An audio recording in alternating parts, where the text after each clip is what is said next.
Not sure if you guys have noticed it yet. That first little shift in the light. The way that the evenings are just barely starting to come sooner. Or the back-to-school displays quietly going up while you're not looking. Summer isn't over yet, but it is starting to turn. And if you're anything like me, some part of you just did the quiet math. The quick countdown until the end of summer. Here's the good news. You still have weeks left. Real ones. And today I want to talk about how to spend them so that when the season actually ends, you don't look back wishing you'd done it differently. If you don't want to blink and find summer gone, stay with me because this one is for you. Hey loves, welcome back to the Purfect Sunday Podcast for the women who are done playing small and ready to become the main character of their own life. I'm not an expert. I'm just a woman who's been paying attention and figuring things out along the way. Today, we're talking about how to end your summer with zero regrets. Not by cramming 100 things into the next few weeks, but instead by being awake and present for the moments that actually matter. I'm going to walk you through exactly how I'm thinking about the back half of my own summer right now, so that when September comes, we both get to feel like we didn't miss it. But first, this week's Sunday obsession. I know I've mentioned it before on the show that I am always on the lookout for a good vanilla fragrance. I think that it is such a hard scent to get right because they usually are too sweet or artificial smelling. Well, I recently found one that is the perfect mix of warm and spicy.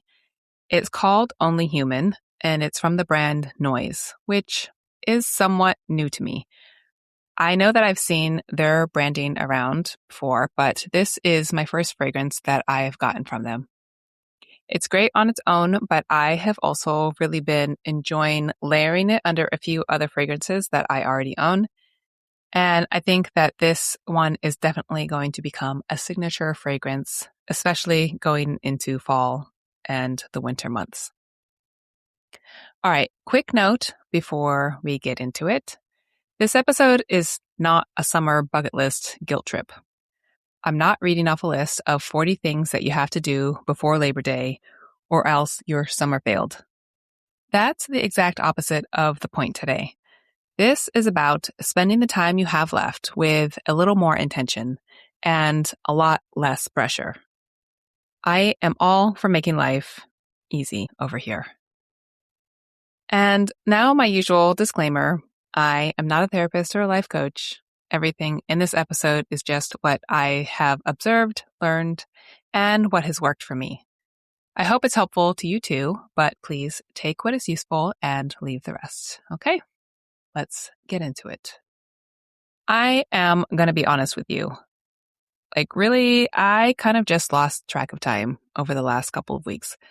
I knew that school was starting back for my son in the middle of August, but I just realized yesterday that that is next week.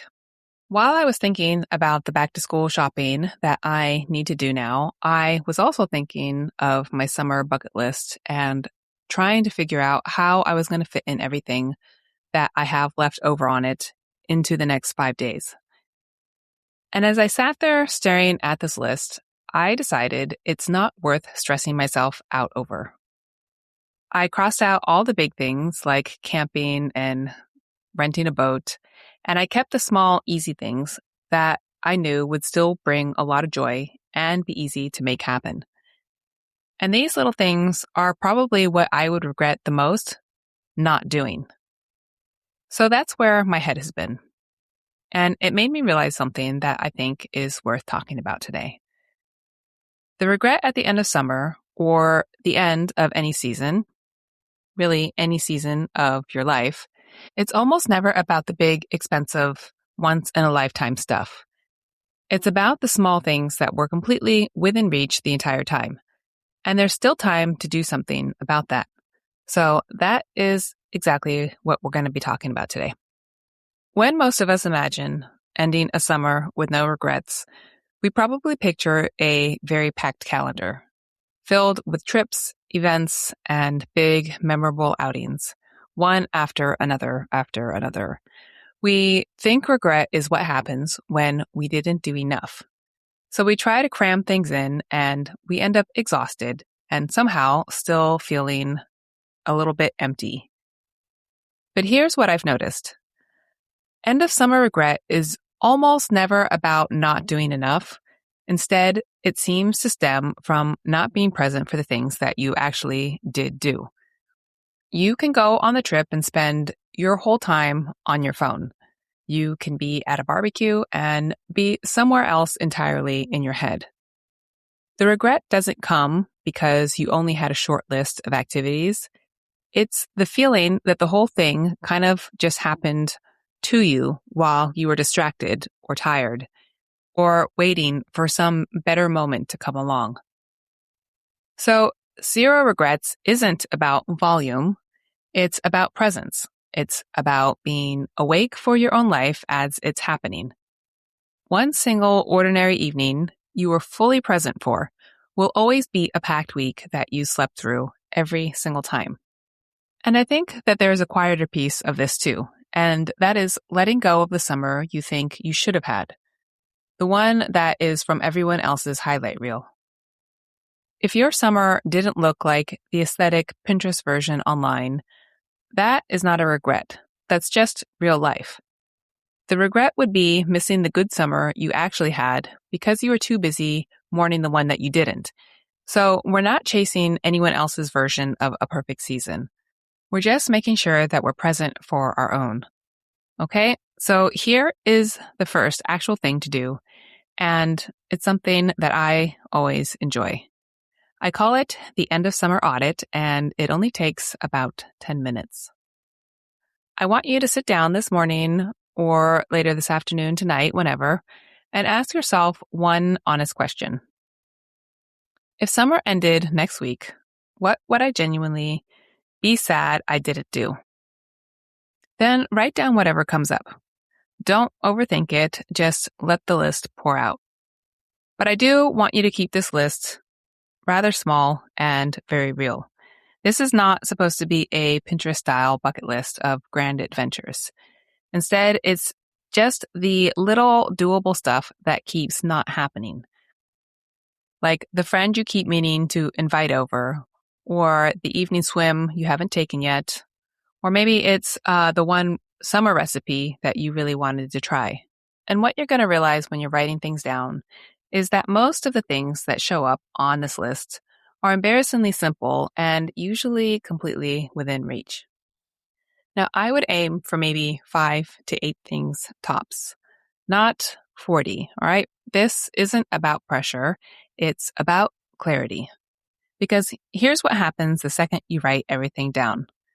The vague, floaty thoughts, like, I should be enjoying summer more, turns into a specific, doable list of things that you can actually put on a calendar.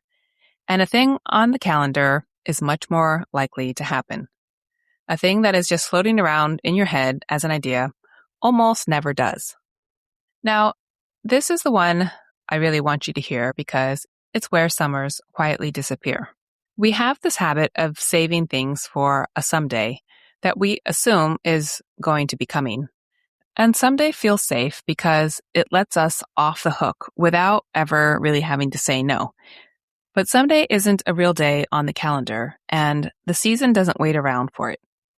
That's exactly how you get to the end of August wondering where all the time went. So take that short list that you just made, and then pick one thing and actually schedule it for this week. Don't just tell yourself that you're going to do it at some point. You should block off a day and a time, text your friend that you want to do the thing with, and buy the tickets if needed. Put the beach day in your phone. Block the evening for the things that you keep pushing. Give the vague good intention an actual appointment. Because a summer doesn't slip away in one big dramatic moment. It slips away one postponed small thing at a time.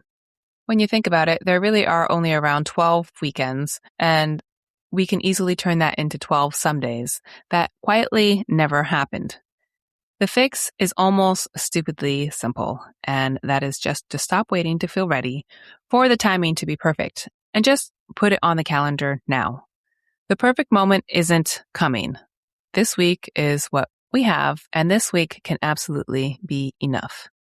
Now, here's the part that actually protects you from regret more than any activity on this list, and it costs nothing. Because the truth is, most of your summer isn't the big planned events. Most of it is filled with ordinary days.